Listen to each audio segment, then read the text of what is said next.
సర్వోన్నతుని శక్తిని కమ్ముకుని కనుక పుట్టబోవు శిశువు ప్రవచనం యేసుక్రీస్తు వారు పుట్టకముందే ఆయన గర్భంలో ఉండగానే పుట్టబోవు శిశువు పరిశుద్ధుడై దేవుని కుమారుడు అనబడతాడు. హల్లెలూయా. మొదటిగా దేవుడు మనకు ఏలియనగా మనకు శిశువు పుట్టాను. పుట్టిన శిశువును మనం ఏం చేయాలి?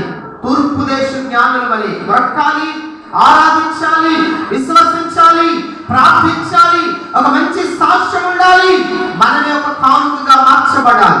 రెండోదిగా మనకి ఇచ్చిన యేసుక్రీస్తు అనే శిశువు గాఢంధకారముతో చుట్టబడ్డాడు కనుక ఆయన వెలుగులోనికి రావాలంటే ఆయన మనలోనికి ఆహ్వానించుకోవాలి. లేకపోతే ఎక్కడున్నాడంటే చీకటి గల చోట వెలిగించు దీపమై ఉన్నాడు. మూడోదిగా నీకు పుట్టబోవు శిశువు ఏమై ఉన్నాడు?